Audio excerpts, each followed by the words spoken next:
Hello అండి, welcome to మావి చిగురు స్టోరీస్. ఈరోజు కథ నన్ను కాస్త ప్రేమగా చూడరు. ఈ కథ మీకు నచ్చితే లైక్ చేయటం మర్చిపోకండి. మీకు ఎలా అనిపించిందో కామెంట్ చేసి చెప్పండి. ఈ ఛానల్ని కొత్తగా చూసేవాళ్ళు మరిన్ని మంచి కథల కోసం సబ్స్క్రైబ్ చేసి బెల్ ఐకాన్ ఆన్ చేయండి. అప్పుడు ఏ కొత్త వీడియో పెట్టినా మీ దాకా వస్తుంది. ఇక కథ మొదలు పెడదాం. తాత, గట్టిగా మాట్లాడకు, నాకు ఆన్లైన్ క్లాస్ ఉంది, నీ గదిలోకి పో అంటూ గదిలో నుంచి మనవరాలు. కంపు కొడుతున్నావు తాత, ఇక్కడి నుంచి వెళ్ళు, చీటికి మాటికి హాల్లోకి రావద్దని ఎన్నిసార్లు చెప్పాలి నీకు అంటూ మనవడు. చచా, సంధ్య వేళ సోఫాలో పడుకోవద్దని ఒకసారి చెప్తే అర్థం కాదా? మనిషికో మాట అన్నారు, వెళ్ళండి ఇక్కడి నుండి అంటూ కోడలు చిత్కరిస్తున్నారమ్మా. ఆ ఇంట్లో ఈ ముసలాడిపై విసుక్కునేవారే తప్ప ఆదరంగా పలకరించేవారు లేరు.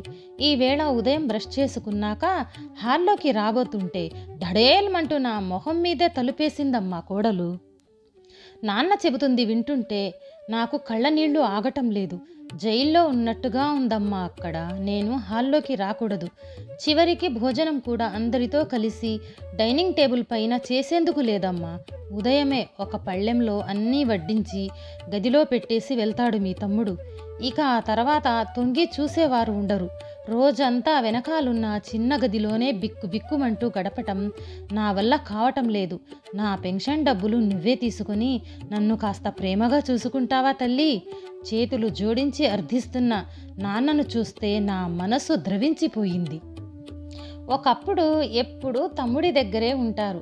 అప్పుడప్పుడైనా నువ్వు అమ్మ వచ్చి మా ఇళ్లలోనూ ఉండొచ్చుగా నాన్న, మీకు మార్పుగా ఉంటుంది అని నేను చెల్లి ఎన్నిసార్లు అడిగినా మేము కొడుకు ఇంట్లో ఉండటమే విధాయకం, పుట్టింటికి మీరు మీ కుటుంబాలతో వచ్చిపోతూ ఉండటమే మర్యాద అని చెప్పిన నాన్న ఈవేళ నన్ను మీ ఇంట్లో ఉంచుకొని నాకు ఇంత ముద్ద వెయ్యండమ్మా అన్నట్టు దీనంగా అర్థించటం నా మనసు కలిచివేస్తుంది.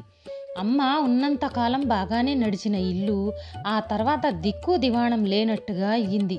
బతికున్నన్నాళ్ళు నా దాకా ఏదీ రానియకుండా మీ అమ్మే అన్నీ నిభాయించుకుంటూ వచ్చింది. అప్పుడు ఆవిడ విలువ నాకు తెలియలేదు.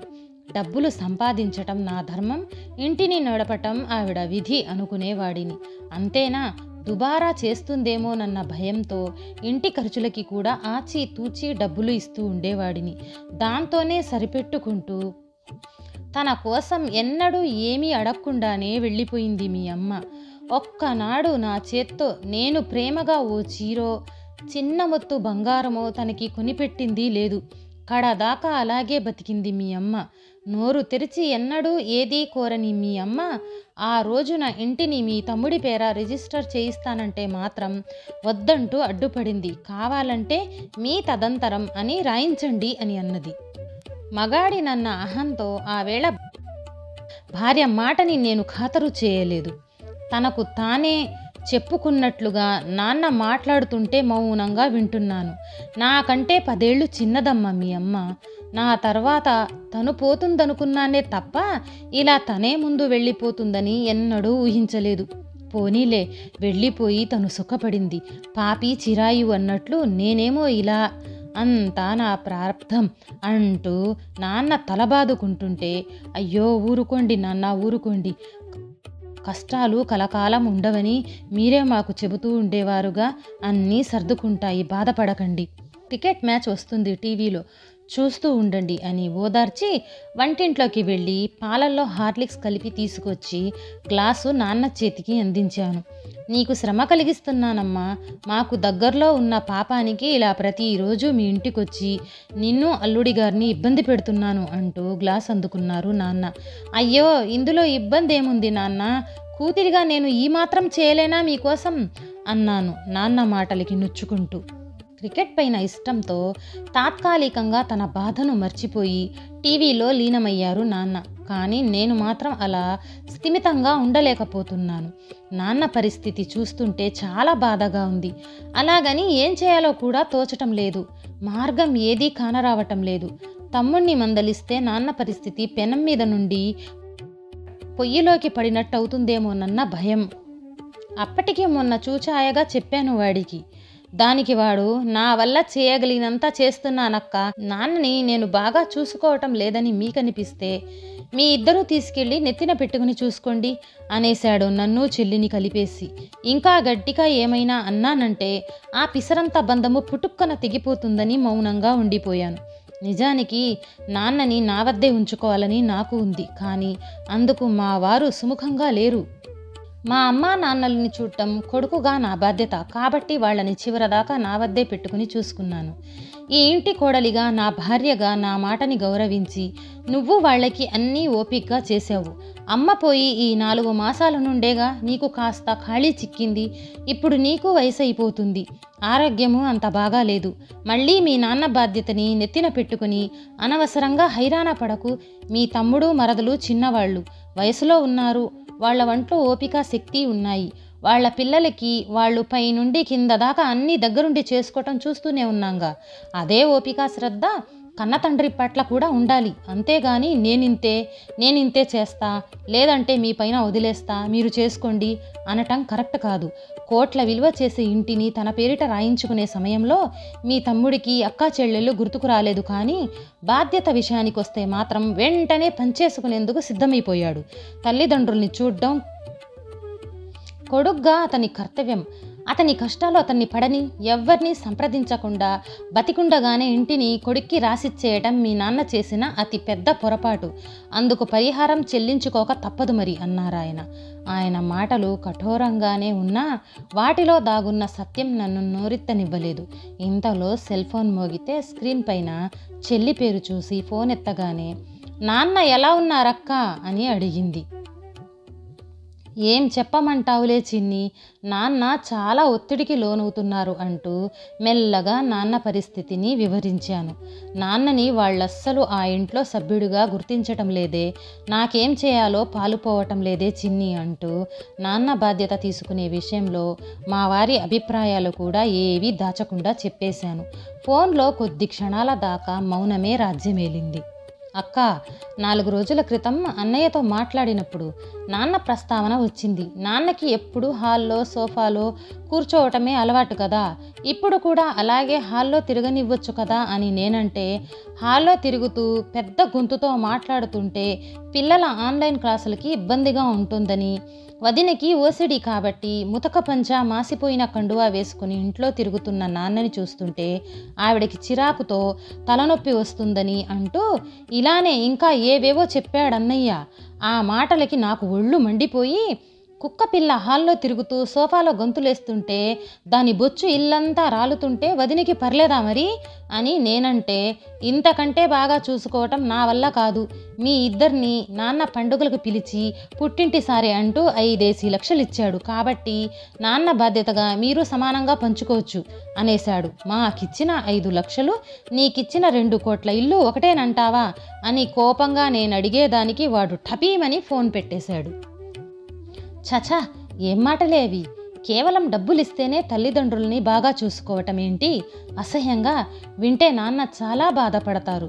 నువ్వు అన్నది నిజమేలే అక్క, కానీ ఏమైనా నాన్న ఆ ఇంటిని వాడి పేరున రాసేసి ఉండకపోతే కనీసం ఇల్లు పోతుందేమోనన్న భయమైనా ఉండేది వాళ్లలో. ఏమిటో మనుషుల మధ్యన చివరికి మిగిలేది కేవలం ఆర్థిక సంబంధాలేనేమో అనిపిస్తుంది అంది దిగులుగా. వాతావరణం వేడెక్కుతుందని నేనే ఇంకా మాట మారుస్తూ, మా ఆడపడుచు కూతురి పెళ్లి కుదిరిందే, పై నెల 23న వైజాగ్లో చేస్తున్నారు. పెళ్లికి 10 రోజుల ముందర రావాల్సిందేనని మరీ చెప్పారు. ఒక్కగానొక్క మేనకోడలి వివాహం దగ్గరుండి జరిపించాలని ఈయనకి ఉంది. అన్ని రోజుల పాటు మేం వెళితే నాన్నని పలకరించే దిక్కులేక మరింత ఒంటరి అవుతారేమోనని ఆలోచిస్తున్నాను అన్నాను. అలాగైతే ఆఫీసులో ఏదో మేనేజ్ చేసుకుని ఆ టైంకి నేను ఇక్కడికి వస్తాలే అక్క, మీరు పెళ్ళికి వెళ్ళి తిరిగొచ్చేదాకా నాన్నకి తోడుగా ఉంటాను, నాకు నాన్నని చూడాలనిపిస్తుంది. నా చిన్ని మాటలకి నాకు కాస్త నిశ్చింతంగా అనిపించింది. 15 రోజుల తర్వాత, అక్క మీరు పెళ్ళికి ఎప్పుడు బయలుదేరుతున్నారో చెబితే నేను టికెట్లు బుక్ చేసుకుంటాను, వర్క్ ఫ్రమ్ హోమ్ చేసేందుకు మా బాస్ పర్మిషన్ తీసుకున్నా అని చెప్తున్న దాన్ని మధ్యలోనే ఆపేశాను. నువ్వు వెంటనే రావాల్సిన అవసరం లేదు చిన్ని, నీ వీలు చూసుకునే రా, ఈ మధ్య ఇక్కడ చాలా మార్పులొచ్చాయి. ఏమైందో తెలీదు కానీ నాన్నని వదిన నెత్తిన పెట్టుకుని చూసుకుంటుందంటే అతిశయోక్తి కాదు. హాల్లో సోఫాలో కూర్చొని హాయిగా టీవీ చూసుకుంటూ పేపర్ చదువుకుంటూ కాలక్షేపం చేస్తున్న నాన్నని చూస్తుంటే మనసుకి చాలా శాంతిగా ఉంటుంది. నిజమా? నమ్మలేకపోతున్నా. మొత్తానికి కథ సుఖాంతమైందన్నమాట అంది చిన్ని ఆనందంగా. అన్నట్టు చిన్ని, నీకు మన శంకరం పెద్దనాన్న గుర్తున్నాడా? ఓ, ఎందుకు గుర్తులేడు? నాన్నగారి పెద్దమ్మ కొడుకు. అప్పట్లో మనం విజయవాడలో ఉండే రోజుల్లో మన ఇంటికి వారానికి 2 సార్లైనా వచ్చేవాడుగా. వస్తూ తినేందుకు ఏదో ఒకటి తెచ్చి మన చేతిలో పెడుతూ ఉండేవాడు. ఒక్కోసారి ఏదైనా తినాలనిపించినప్పుడు శంకరం పెద్దనాన్న వస్తే బాగుండు అనుకునేవాళ్ళం కదే అంటూ పాత రోజులు గుర్తుకు తెచ్చింది చిన్ని. ఆయనే ఆ మధ్యన ఏదో పని మీద ఇక్కడికొచ్చారు. అదేమిటే బుజ్జి, మీ నాన్న అంత డీలా పడిపోయాడు? వాడు ఇదివరకటి మారుతీరావులా అస్సలు లేడు.